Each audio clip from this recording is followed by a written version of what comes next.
Hi everyone, this is my first video, so excuse the clumsiness, but I figured I'd talk to you all about one of my favorite makes I've ever had, and that is this Vogue 900. A little more info about this pattern. It is a 1951 shirtwaist dress. Shirtwaist dresses were very popular from the late 30s all the way till today. One of the telltale things about this being a 1950s pattern is the all-in-one sleeve. It was very popular in the 50s. There is no, you don't actually attach the sleeves onto the bodice. They're kind of cut into one piece. Another telltale is this wider collar. The 50s did really like a wide collar. And you can tell it's earlier 50s because the skirt at the bottom, while it is wide and full, it is not as wide and full as some of the other ones in the later 50s.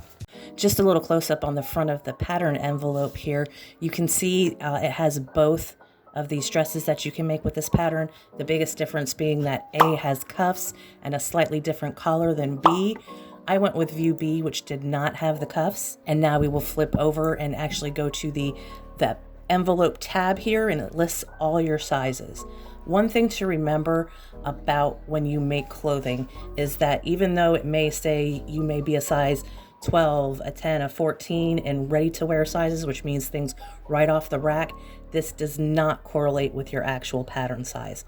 It is really important that you learn and get measurements on what your actual bust is, what your actual waist is, and what your hips are, and that's how you make your clothing. It doesn't matter what the size says at the top, you go off of what your actual measurements are. If you try to make a garment based off of something, let's say you're a size 18 normally off the rack, this will not fit you. These numbers are kind of irrelevant. They're just used to show you if you look, when you take out the pattern, you're just going to cut out on the size, let's say 20, if your bust is a 42 and your waist is a 34 and your hips are 44. So just remember, it is way more important that you go off your personal measurements for bust, waist, hip, and kind of not really get wrapped up in what size it says at the top. If we'll also flip to the back here and you can kind of see the line drawings of the dress.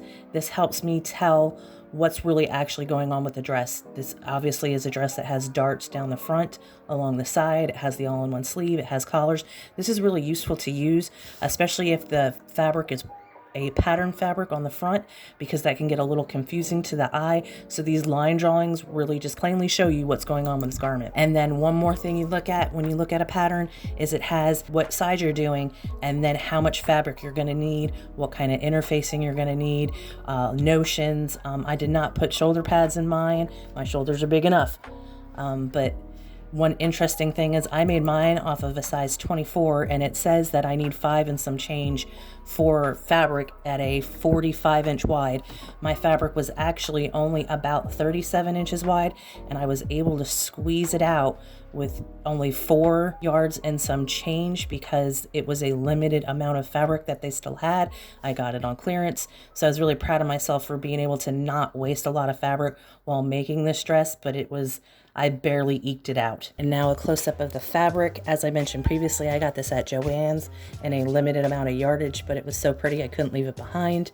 And as well as you can see these self-covered buttons a little closer here that are kind of this lovely teal color that I also got out of this limited amount of fabric that they had on clearance. It was this teal, very tightly woven, almost silky looking, but it was still cotton, and it was so great to work with. And it just really, really, really matched this other fabric, so it was kind of like it was meant to be. I did have some issues making this pattern. I am self-taught, so it may not be the fault of the pattern at all. It could just be how I misunderstood it. I didn't understand how they were talking about attaching the collars and attached. It really didn't make a difference though. And the other thing is I did a mock-up and I thought it was okay, but when I actually made it in the fabric of this dress, it ended up being too big. So I had to dart it in. So there are some darts around the waist where there normally isn't on this pattern. There's just a couple extra. It didn't affect the design lines or anything like that. Something that I do really love about this pattern is the skirt portion. It is beautiful. It drapes so nice. It is nice and full without having to wear a petticoat underneath it. Because it is a shirtwaist dress, you wouldn't necessarily wear a petticoat under this. Shirtwaist dresses tended to be for more everyday, and then you could fancy them up if you wanted to. So like this one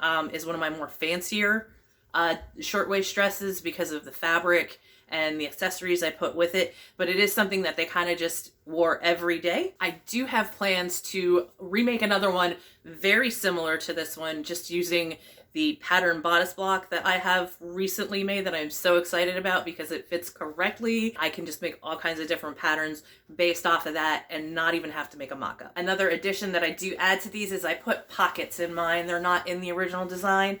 I just want pockets. So starting out, this is a hat I got locally at an antique store. It's a 1950s kind of black velvet hat. This is a brooch that I got also locally at an antique shop as well. Paired really well with the dress. These are my self-covered buttons that I did in the same material as the collar, as well as the belt that I made myself in the same material as the collar and the buttons. This is kind of a full view. These are shoes from Bait Footwear. I got them for Christmas for my son. This dress has pockets.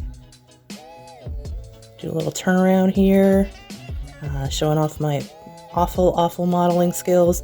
Not very good at this, but at least I can put my hands in my pockets. And that's the dress.